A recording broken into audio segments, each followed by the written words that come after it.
is on the primer. Everything in this presentation is in the primer, but it is not necessarily in the same order due to flow. Okay? So I highly encourage you. Who's going to take the CQE exam December 1st? 3, 4. None of you guys are? Maybe. No, you're not? I don't have enough industry time. I need to get. I have enough to do CQT. That's yeah, it. you guys don't have the time to do it. That's too bad. Okay, well, never mind. You know, I'll give you a good you'll grade. You'll probably take it sometime, though. Yeah, and they will. So, yes. How many hours do you have to have? I think the CQE is a degree, a 4-year degree counts as 4 years in, and then you need 2 years in work. 4 years in work? 4 years. 8 years total. Okay. And then the CQT, which is a technician version, that's 6 total, I think it ends up being. Yeah. Yep. So, if you're going to be taking it, good. For the guys that are going to be taking it from Onyx, cool. They're going to be offering the exam up at Lake Area or Lutheran. High school. Yeah. Watertown. What is it called? Great Plains Lutheran Church School. Something like that. No, exactly. Exactly like that? That's exactly right. Okay, so we're talking about auditing. The whole body of knowledge, the whole stuff you talked about so far on statistics and quality systems, and it was all about driving continual improvement, yes? You learned about the history of quality management, you learned about the history, the Feinbaums, the Demings, the Durans, and all these people, and you learned about the great work they did, and now what we're learning is, what we're going to learn about tonight is how we take and evaluate all these systems that we've defined, all these processes we've defined for measuring, analyzing, and improving, and evaluating to determine whether or not they meet the customers or the manufacturer that put in that system meet their requirements and their products and processes meet the requirements of the customer. Okay, so an excellent tool to assist an organization in the identification of opportunities for improvement in their processes, systems, and products is a comprehensive audit program, the focus of which is on prevention of problems as opposed to detection of problems. Okay, so an audit is after the fact event or a real-time event while the fact is happening. So if I'm doing a systems audit, I've already documented the management system and I've put it in place, right? And now what I'm going to do is I'm going to audit that system to identify opportunities for improvement to make it better, to make it more robust. And I'm going to compare that to the requirements of the customer, requirements of the standard, the requirements of the product, and the requirements of the process. Does that make sense? Okay? And the whole point of it is to identify weak areas within the system, within the process, or within the product to help bolster them up and make them more robust so we don't create a failure. How you doing? Good. Awesome. You gonna stand up here with me? Next time. Okay, okay. So audits help us to identify those weak or poorly implemented management systems, poorly defined processes, and poorly designed products. Okay? So, which having poorly defined processes, poorly designed products, and poorly defined or designed management system can cost you a lot more money to manufacture because you're creating defects. What's the one thing, have you all talked about cost of poor quality yet? What is the one thing everybody tries to, or two things, every manufacturer tries to eliminate or reduce? Defects. Well, yeah, defects is it, which if you have a defect, it becomes rework, right? And what was that? Who said that? Customer complaints. How the hell with the complaints for right now? But you're right. I mean, you're absolutely right. But really what we're trying to do on a money side, because they're always going to whine, right? What we're trying to do on the money side is reduce our cost to manufacture, increase our profit. Increased profit means increased wealth. Increased profit means increased job opportunities, right? And so organizations are in business to make money. And the only way they can do that is by ensuring they do have customers, absolutely. But reducing our rework and reducing our scrap. The reality of it is, as this gentleman pointed out, the reason we exist is to satisfy a customer. A customer without a need or a want, or organizations without a need or a want mean no business for us. So the reason we exist in manufacturing and business is to serve that customer and meet their expectations. And a good way to do that and to identify opportunities for improvement, identify weaknesses in our systems, our processes, and our products before they happen is through a comprehensive audit program. Does that make sense? So, okay, good. So it can also, if poor quality system, poor process, poor products, we can increase our exposure to regulation. Right? If you make for the medical device industry, you make for the construction market, if you don't meet certain ASTM requirements, certain construction requirements, boy oh boy, the regulatory bodies beyond you like white on rice. Yes? In the medical device environment, if you don't meet the requirements of the FDA as defined in 21 CFR 820, people can go to jail. Right? So this audit process is very key to the success of an organization in optimizing the cost to do business and optimizing the profitability of the organization. Okay? And what did you say? Customer dissatisfaction? Weak system can result in customers running away and going to the competition. Yes? Absolutely. Any questions on that? I only have 300 more slides to go through. At that rate, we'll be here till 11. So sorry about Skinner's party. It's not going to happen. Anyway, audits have a negative. There's a negativity associated with audits. When I say audits, and I'm looking for the, you and I. When we say audits, and I say, hey, and I forget your name. Vern. Hey, Vern, I'm Gerard, not from the IRS. I'm good. I'd be smiling. Yeah, you'd be smiling. I'd be running as fast as I could. Why is that? It's negative. It's negative. Why? Because IRS audits are unannounced. Yes, IRS audits are audits that are just happen, and they call you up and they say, "Hey, I want to take a look at your taxes for the last 3 years."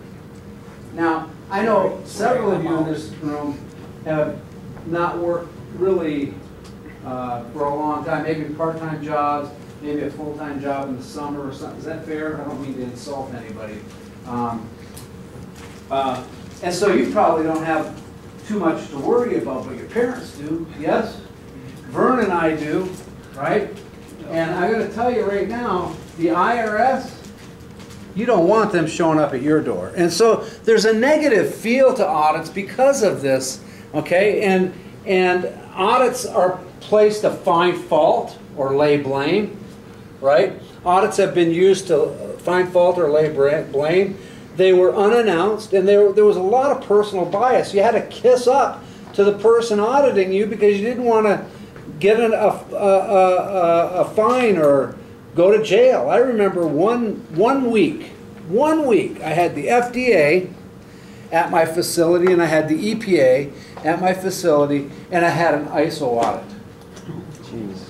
All in 1 week. The FDA, I was working for Becton Dickinson, and we made insulin delivery syringes. So they were there to do an unannounced audit because we had some product where the cannula or the needle, they'd inject it in their leg, and they'd pull the syringe out, and guess what? The cannula stayed in.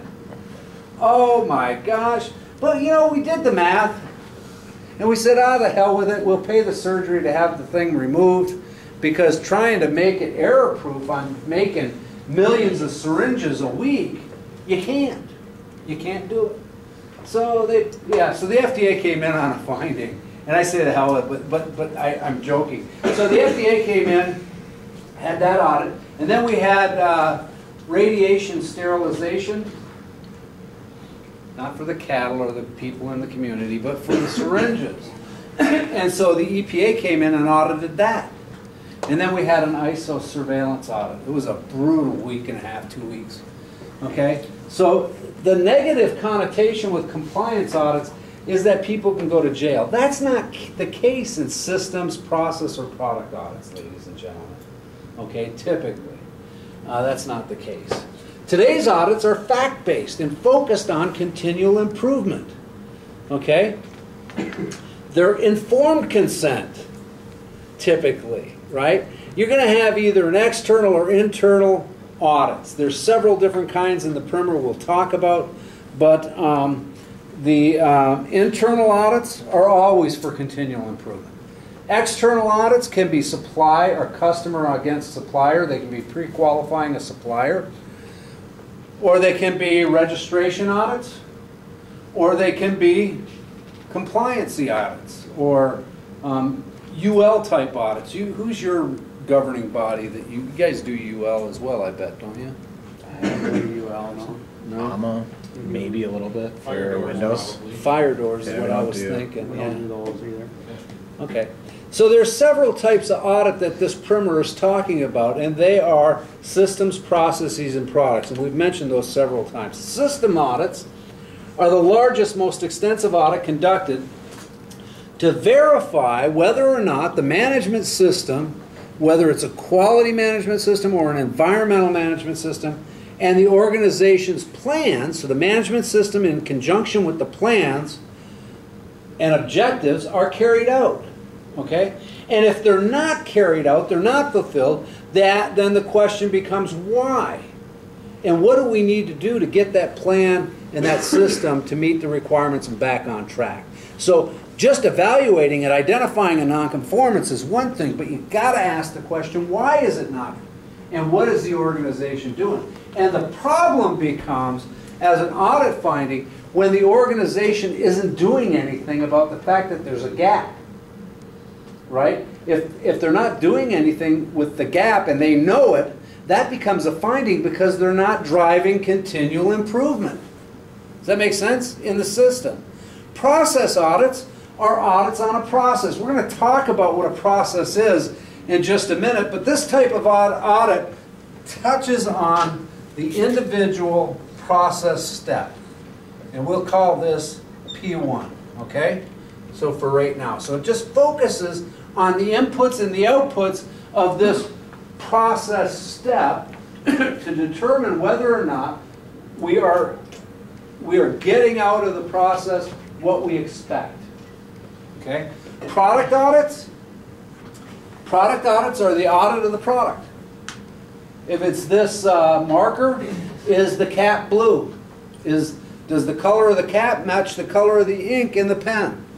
Is it, you know, an inch in diameter, an inch and an eighth in diameter? Is it 3.5, 4 inches, 5 inches long?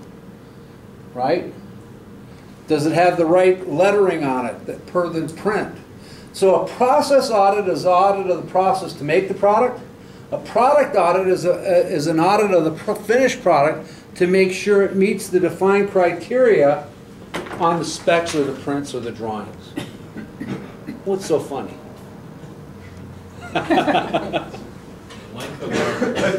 Yeah, What's that? the length of the marker. We think you were overstating it. Oh, yeah, Overcompensation. I've been known.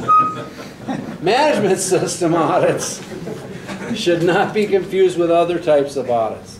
They are not necessarily compliance audits, okay? They do not evaluate whether or not the organization is in compliance to legal and other requirements. They do, however, evaluate a compliance program the organization may have in place. And in doing so, they may have to look at some records to show that the compliance is in fact, the compliance program is in fact working, okay? But a management system is not necessarily a compliance audit. Here's an audit process flow. We document the audit schedule. It goes into defining our audit objectives, selecting our audit team members and asking the question, are our audit team members competent or not, okay? Developing the audit plan, okay? Pre-audit preparation, performing the audit and compiling the findings and generating an audit report. Ladies and gentlemen, if you're taking the test, this process map is going to be invaluable to you because it talks about everything in the standard, in the primer. Okay, so if it doesn't, if the auditors aren't competent, have they been trained? Yes. Is the auditor in training in OJT? And if the answer is yes, then great, we'll go up and put them with somebody else. If no, we need to provide a 3-day, this can be defined by you, it could be a 2-hour, 3-day, or whatever. We define a 3-day internal audit class. And then they become an auditor in training, and then they work with somebody else on the audit. That makes sense? Now, what did I just do? What is that? Process map. Which then defines it as a sequence of process steps, yes? So I could audit that, couldn't I? Does that make sense? Anything with inputs and outputs is a process, right? And any process should be able to be audited to verify the effectiveness and the robustness of that process in providing the defined outputs, you know, consistently, reliably. So processes are a set of interrelated or interacting activities which transform inputs to outputs. Interrelated activities that transform inputs to outputs, yes? Inputs to some process steps can be outputs from another, and they generally are. So let's define this. A process, can you all see this, P1? Yes? Yeah. So a process, how about over here? A process is some activity or sequence of activities with inputs and outputs, okay? Ins and outs, right? Is that clear? What's the definition of a product? And The output of a process. So outputs equal products. So you're a lab tech, not a lab rat, a lab tech, yes? Yes. Sorry about that. I I don't know. I think it's just had to go that's what there it calls because me. everybody was. So, sorry. oh, we were all one, right? At one time or another. So anyway, even as a lab tech, okay, I have outputs, I have products. As students, you have products, yes? Do you know what your products are? Do you know what your product is that you do? What classes do you have? Yeah, About 5 classes. give me one. Manufacturing cost analysis. Manufacturing cost analysis. Did you have a midterm exam this year? Unit test. Play with me. Yeah. Most certainly did. Absolutely. So you had a test or exam, right? And the inputs to that was all the materials, the lectures, the homework assignments, right? And the output of that was the test, right? You're doing the test. And so your work product was the exam. And you have to evaluate how your product, how well you made your product based on the process of going to the lectures, reviewing the notes, and all that good stuff. Does that make sense? So everything we do is a process, and every output of every process is a product. What's the product of the McDonald's person when you go in there and ask for a Coke? The Coke. Yes? Everybody's making a product. Everybody's using a process. Okay? So it's a set of interrelated or interacting activities which transform inputs by some activity into outputs which are products. So I don't know what the typical break time is here, so Jeff, whenever. Okay? Processes are a chain of added value activities, delivering a product or service to a customer, whether it's an internal customer or an external customer. It has a start, a defined start and end, and you've got some limits in there, something you're going to verify, right? In your tests, the scale of acceptance is based on the letter grade, yes? A to an F. Does that make sense? Right? Okay? It has a chain of activities between these two limits. Am I making sense, Vern? Does that... You've done this once or twice. Is this clear? Jeffrey? Makes sense. Okay? So the input is a customer who has a need. The output is the customer who has a need met. Okay? And this is just more of the same. Okay, structures the organization's QMS.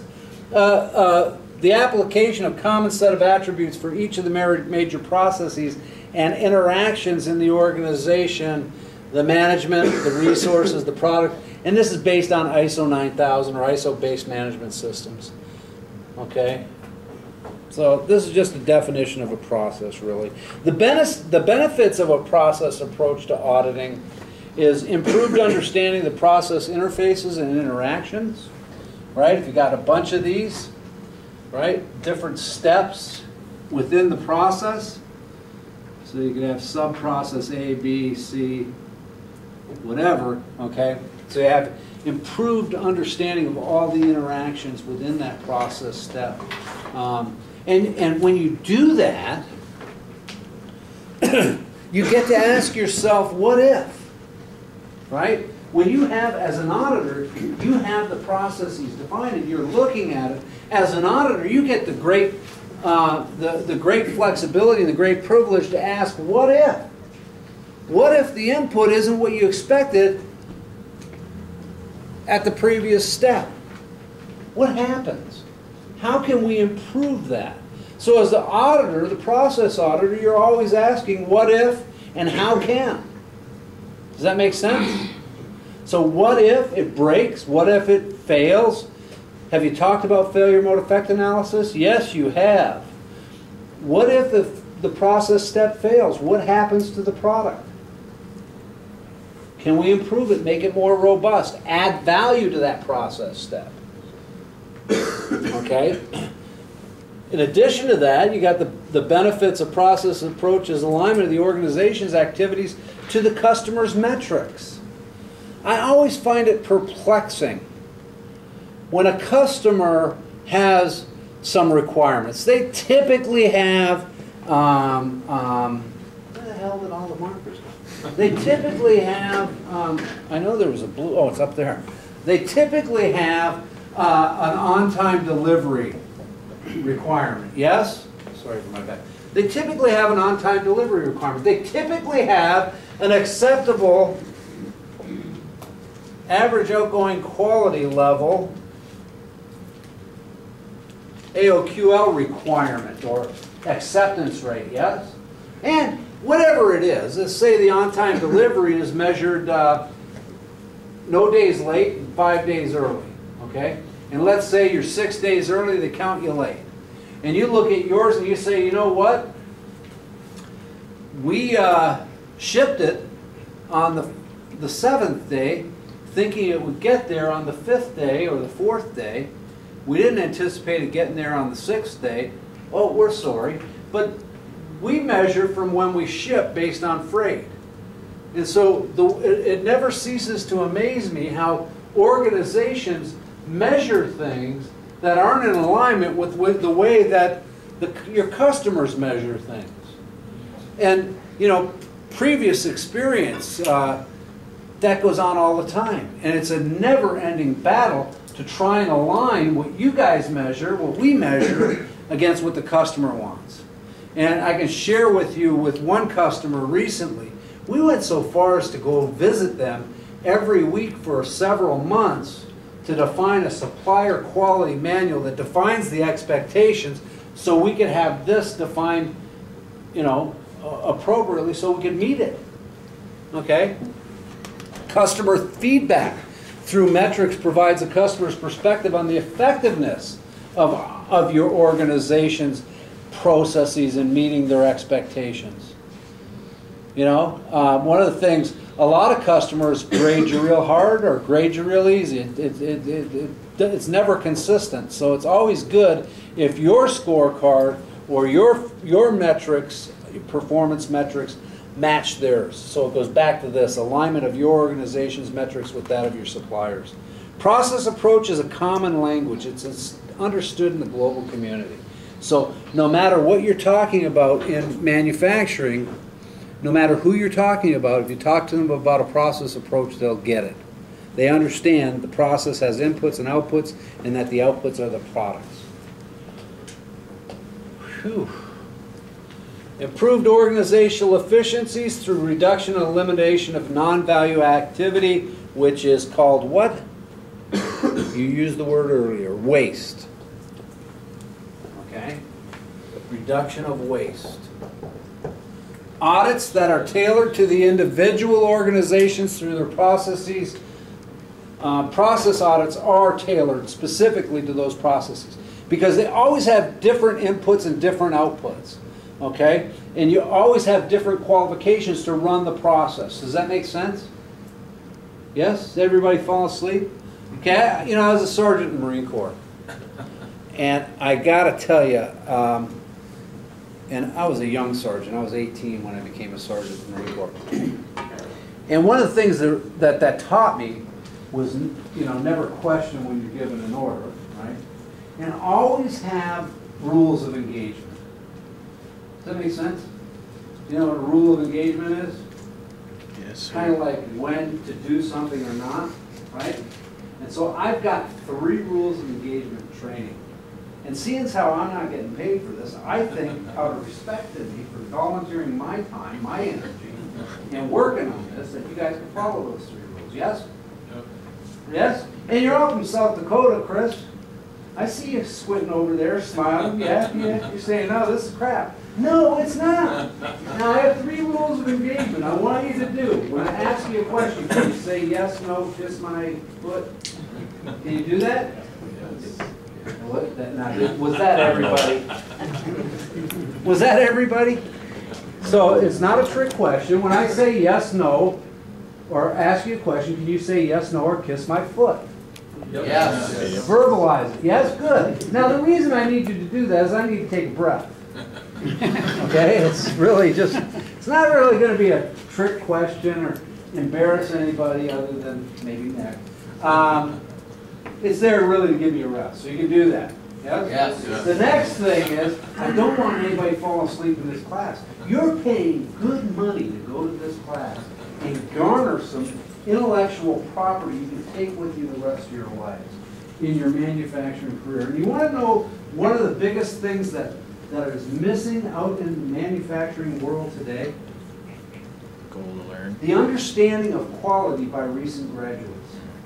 If you understand the importance, Vern, Jeff, if you understand the importance of quality and understand the fundamentals of it, that's going to put you up against a guy from Harvard, an engineer from MIT, an engineer from the mighty Gophers with the gnarly teeth. Oh man, I got to tell you something. I was out hunting a couple weekends ago, and I saw a jackrabbit for the first time. I thought it was a friggin' kangaroo. Those things are big, and they hop like kangaroos. I almost shot it, but I thought it was a state bird, so I backed off. So, if I ask a question, you respond yes, no, kiss my foot. Yes. Because you're paying so much money to take this course, don't fall asleep tonight. It's going to be the most interesting course you've ever had at SDSU. Okay? Okay. And if you do, I want you to get tired, stand up. This is a boring class. This is boring material. I get it. Okay? I'm giving it. You know how many times I've given this stuff? It's boring, trust me. But I want you to garner something. Okay? So those are my rules of engagement. Can you abide by those? Yes. Okay, nobody said kiss my foot. All right, so audits are tailored. Focus of third-party and internal audits on the activities and objectives most important to customer satisfaction. So the cool thing about process audits is you can tailor them, and will be tailored, and B, focus on the issues you know you're having, right? Identify the what ifs in the process, and how can we make it better. Process audits provide a basis for continual improvement when customer objectives are met and when they are not met. The way most organizations define their process is by using flow charting techniques. And there's no right or wrong way to get into that. There's a section in this primer on flow charting. Flow chart, no matter what the format, is an awesome tool for an auditor to follow and process and question, you know, what, why, when, and where, okay, and who.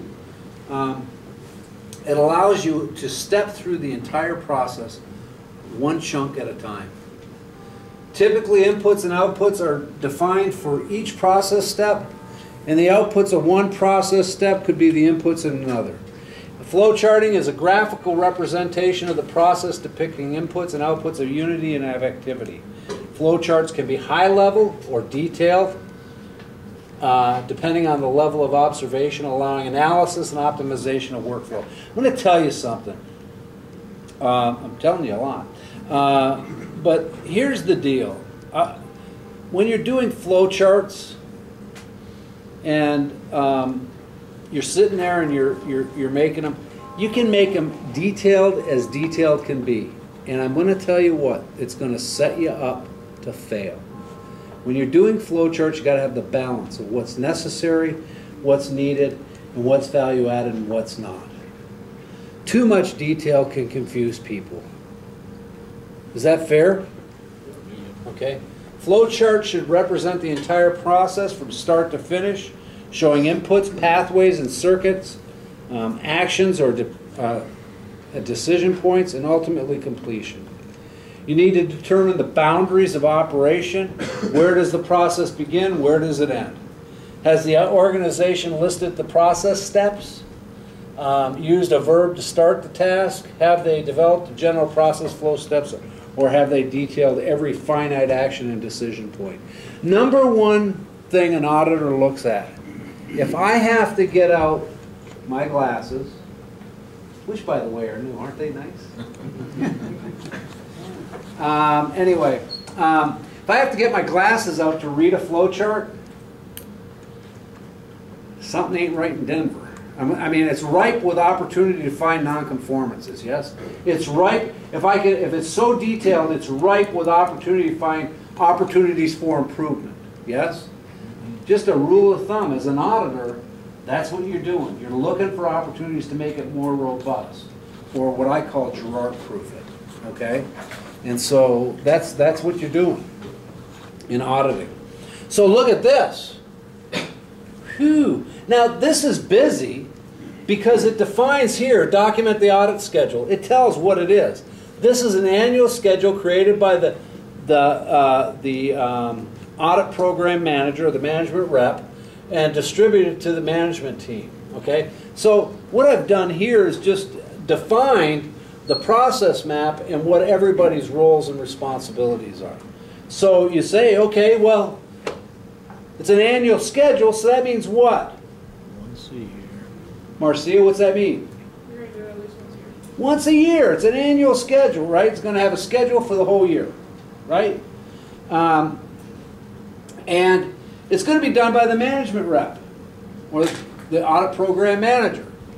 It's going to be distributed to the management team. So I can make some assumptions based on those three statements, yes? The assumption is it's going to have an audit schedule for the entire year. Now I know in my mind that the standard in section 8.2.2 states that you'll have an internal audit plan schedule. And they say you must audit the system at least once a year. Okay? And so I have an expectation that I'll see one plan for the year, and it better have, based on 8.2.2, it should have one audit done at least a year, in a year, one complete system audit. And so I'm going to ask them to show me the audit schedule, yes? I'm going to ask them to show me a 3 audit schedule so I can see that they've had them 3 years running, right? So I have a little bit of history. I'm going to ask the members of the management team, who are they? And then I'm going to ask them to know, hey, when is the next audit scheduled? And based on this, they've been distributed the audit schedule, right? So they should know. Is that fair? So there's a way, just on those inputs, that one process step right there, document the audit schedule. I have several questions I can ask. Yes? Okay. So this is a process flow chart. And I can audit that process flow chart from the beginning to the end. And down here I'm going to say, oh, let me see the audit report. Who wrote it? Were there any findings? What did you find? Who performed the audit? What areas did you audit? What was your pre-audit preparation? Show me that, you know? And it's really kind of a cool thing. It's like peeling back the onion. You just keep asking what, when, where, why, and who. And more oftentimes than not, you're asking why. Any questions? Miss Marcy? Chris?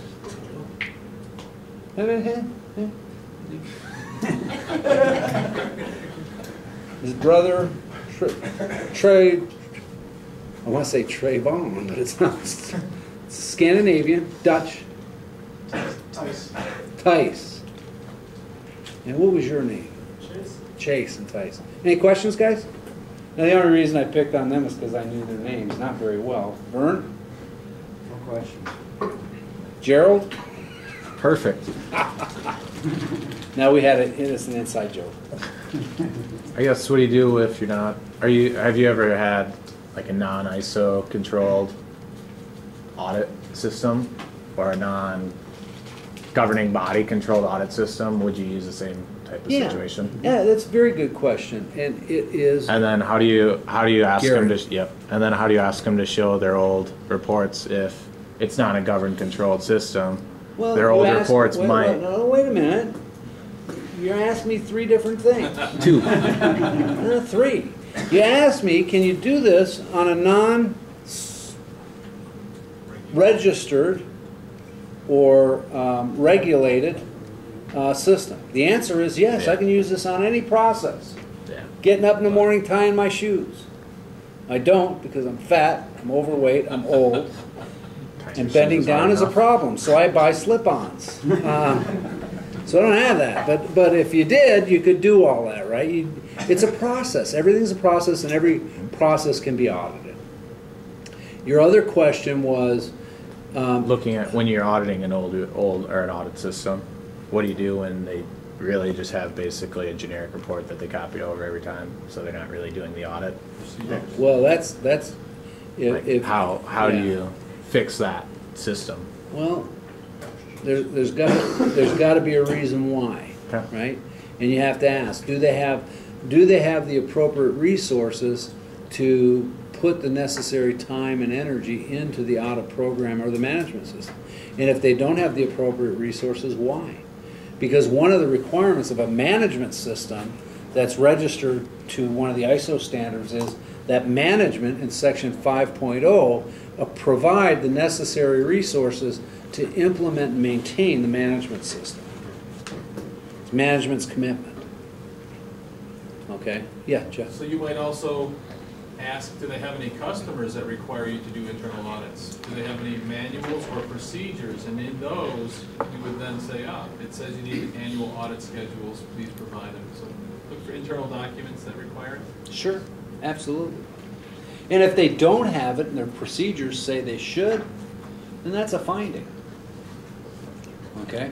But if you're doing it on your own for your own benefit, you know, you're not oversaw by a registrar, regulatory body. It's you know what you can afford to do. Does that make sense? Yep. So this is also in the primer, which I was glad to see. And this is ISO 19011. Is the do y'all know what ISO means? Have you talked about that? It's the International Organization for Standardization, and what they are, and and I can go into a story about this, would just embarrass me, but we don't have time. So the International Organization for Standardization is out of Geneva, Switzerland, okay? And they are the global governing body for ISO standards. ISO is derived, is this better to see over here? Yeah? So ISO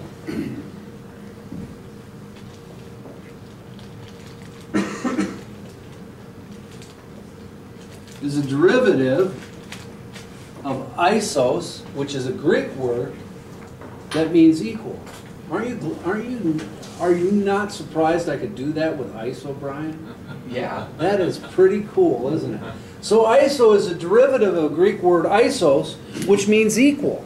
Okay? So ISO is synonymous with the word equal. And these guys are the governing body over the equalization or harmonization standards throughout the world. Okay?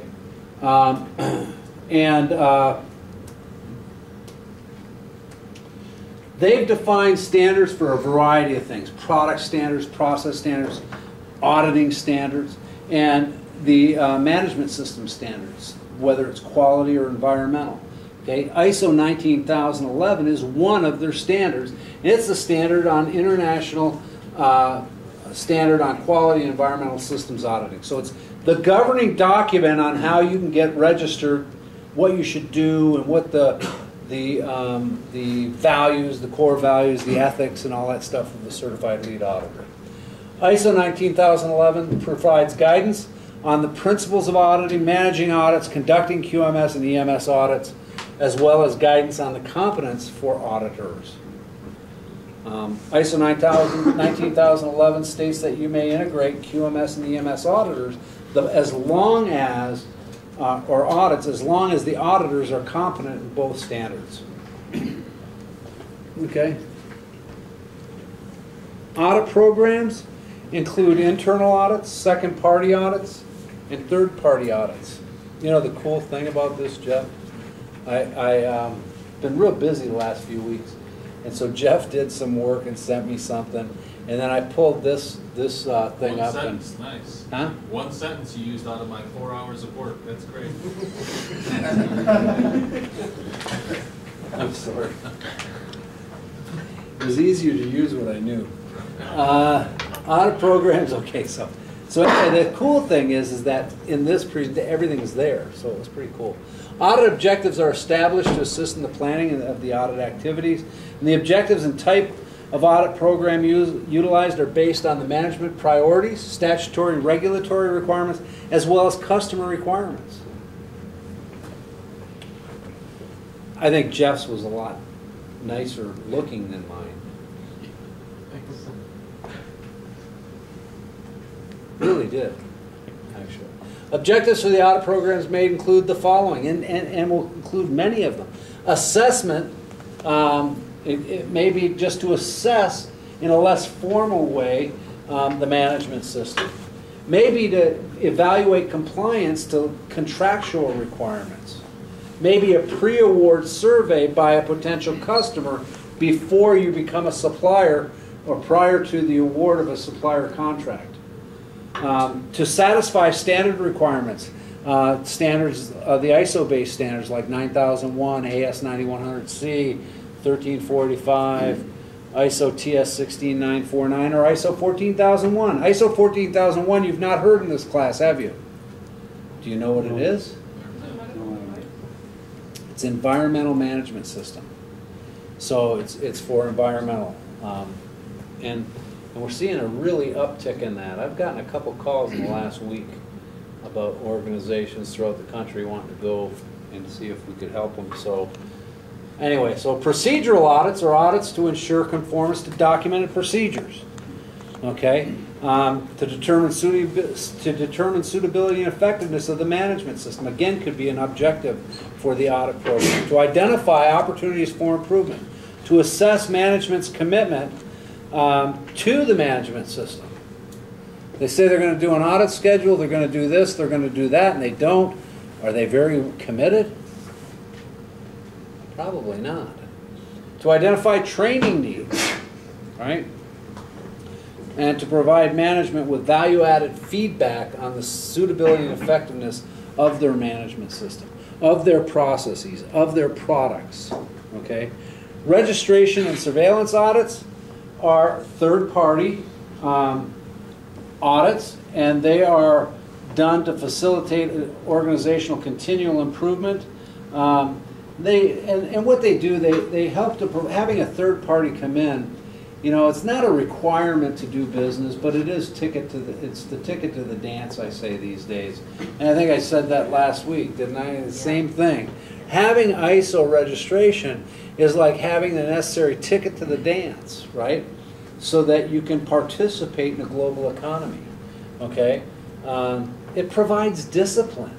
It establishes a baseline measurement on where you can, on what you can use to measure your continual improvement initiatives over time. Okay? It provides feedback to the organization, and it helps you to identify the gaps in the systems that you have in place. It helps to heighten the awareness in meeting customer needs and customers' expectations. Again, the reason we exist as an organization is to meet the expectation of the customer. If we're not doing that, we're going out of business. And trust me, all you folks sitting in this classroom today that are graduating from university in the next year or 2 or 3, you're wondering, okay, where am I going to find a job? Right? Okay? If we don't satisfy the customer's expectations, guess what? There aren't going to be a lot of jobs. So this is critical for the existing companies. Audit program objectives must be determined early on and may be used to determine the conformance or compliance with particular management system standards. We talked about that. Documented procedures. This is kind of a reiteration of what we said a couple slides back. Internal, external customer requirements. Verification that there are suitable controls or procedures and processes in place. Ensure management ongoing commitment. Ensure complete communication throughout the organization, and assess the suitability and effectiveness of our suppliers. Right? So supplier quality geek, what do? You go out and audit the suppliers to make sure that they have systems in place to continually meet your expectations, yes?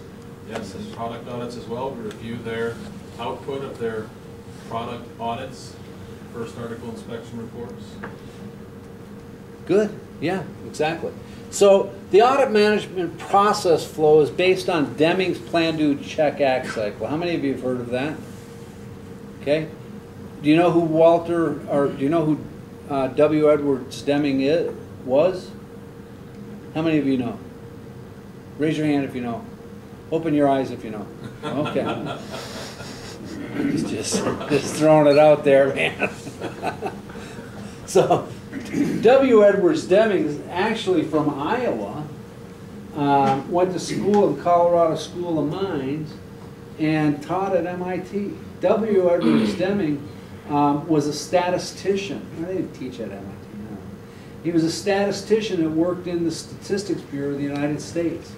And he was going around to the United States during the 20s, 30s, whatever, and telling manufacturers, guys, you gotta plan your work. You gotta do the work, check the work. This is also Shewhart diagram as well. But he said you gotta reduce the variation in your processes. And he whined so much to the government and to manufacturing that at the end of World War II, the government with the Marshall Plan, had to send somebody to Japan to help them go from making bombs to butter. Right? Because when we were kids, Vern, Jeff, I don't see any other older guys in the room. Well, you guys weren't even, you know. When we were kids, when we got a toy that was made in Japan, what was the perception of that toy? That was junk. That is exactly the word. I'll never forget. I was a family of 5 kids growing up in Canada. And we didn't have a lot. But I wanted, out of this J.C. Penney magazine or Montgomery Ward magazine, I was looking through that in Nova Scotia, Canada, a young boy freezing my derriere off. And I remember laying on the floor looking at this magazine thinking, I want this new gun. It was a Mattel gun. And it was a rocket launcher, and it shot little plastic projectiles. I mean, you know, whatever going to be Marine wants as a kid, right? Something to do some death and destruction with. So I got this. I wrote, circled the magazine, dog-eared the magazine, left it on the kitchen table for my mom, and all I normally got for Christmas was leftovers, hand-me-downs for my brothers, right? Used hockey equipment, whatever. And so this year I wanted this gun. And I literally remember, about 5 years old, wanting this gun like nothing I ever wanted before in my life. And I circled it, dog-eared it, put it on the kitchen table, put it on my mother's bedside stand. Put it in the bathroom, left it by the... I mean, I did everything you could think of to get her to notice I wanted the gun. And then I finally told her, hey, I'd really like that. And so on Christmas morning, I got up out of bed and I went out to the Christmas tree. And I'm looking and I see this long thing, package. And it says, to Gerard on it. And I went out and I opened it up and it was this gun. And I tore it out of the packaging, you know, just like every kid that wants that. You know, now it's a freaking iPad Touch.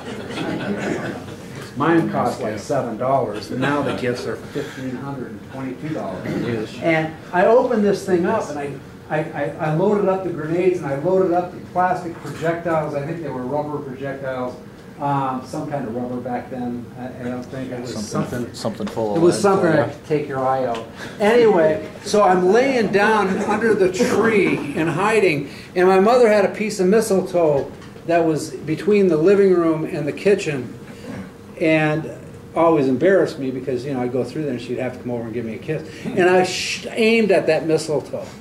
I really did. I laid down, I aimed at the mistletoe, and I shot it with the grenade. And the grenade went this way, the mistletoe went that way. I ran up, got my grenade, went back to load the gun. It never worked again. It was made in Japan. That is a true story about Japan. Now when we think about Japan, all that for this. When we think about Japan, what do we think?